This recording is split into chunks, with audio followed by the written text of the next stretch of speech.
Here with senior tight end Tyler O'Donohue, the Demons heading down to Baton Rouge to play LSU, top 5 team in the nation on Saturday. And Tyler, I think probably you and McCain Kinchin may be the two players on this team that are as deeply connected with LSU athletics through your families.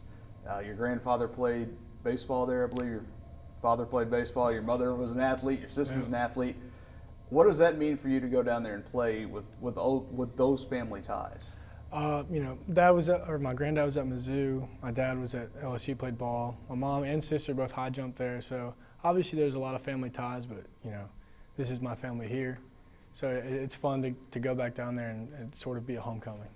Do you expect your parents, I assume, will be wearing Northwestern purple, not LSU? They'll be wearing purple, but I'd imagine my dad and mom will be wearing NSU stuff. But if my sister wears anything, not LSU, I'm gonna be upset with her because she competes there and that's where she goes to school. So I expect her to be loyal. What's that like for you? I mean, when you're going to play a team. Now, obviously, your sister doesn't play football, but she goes there. Has there been a little bit of fun, friendly, family kind of smack talking going on?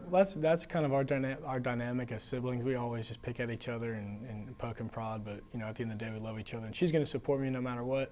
She wants the Tigers to win. Obviously, I want the Demons to win. But at the end of the day, she's still my sister. She'd be okay if you go out and score a couple of touchdowns and they get the win. That's what she wants. But yeah, she wants me to do great. But at the end of the day, it's still a football game. Obviously, I would think with your parents having that many ties, you probably grew up to going to games there. This is probably a chance for you. Is there some familiarity with Tiger Stadium with you? Yeah, so I remember my first collegiate game. I walked out of the tunnel into the stadium, just to be a regular fan, and I was like, I was really taken back. And this is before they finished enclosing the U. And it was really breathtaking. But now, coming out of the tunnel, it'll be a completely different perspective. I'll see everybody, I'll be looking up at everybody instead of looking down. So it'll be really interesting to see it from that angle. Will having your family there, you think, maybe calm some of the nerves? I think, like Ryan said, there's butterflies for every game.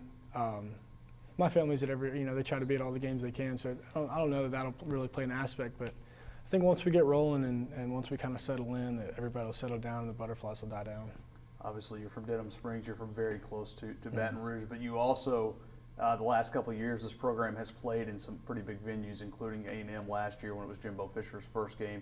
How does that experience prepare you now as a senior? You went through it. You saw the preparation. What can you pass along as a leader on this team to some of the younger guys to get them prepared for Saturday? So obviously, a lot of guys are going to go out real wide-eyed and just kind of, like I said, I used to be. It took my breath away, but they have to understand that, yeah, it's a unique experience, but at the end of the day, you're here to play football. You can't get tangled up in the atmosphere, even though LSU has an extremely unique atmosphere and the fans are so excited to be there. You just have to know that you're here to do a job. How does this team, as you mentioned, doing your job, it hasn't been the best start for you guys. How do you guys turn that around? Where does that begin to turn this team around? So we've had a rocky start. We've had a rocky start in the past, but like Jared said, it all starts at practice. We have to make sure our tempo's there. We have to encourage scout team guys to give a good rep because, if we're not getting popped in the mouth on Tuesday, then someone's going to pop us in the mouth on Saturday. So we all, we have to encourage each other. We have to uplift each other and make sure everybody's, like I said before, doing a job and doing their assignment. For you guys as an offense, where do you take the next step in kind of building on what you've done the first 2 weeks? Obviously, I go back to what Jared said again. We didn't take a step forward. If anything, we took a step back. We did see that when we do go up tempo, that's where our offense thrives. So we have to make sure that we can stay up tempo and be up tempo all during practice. That way, when we get to Saturday, it's not a surprise for us when we're going up tempo to stay in that mindset. All right, Tyler, thanks so much. Thank you.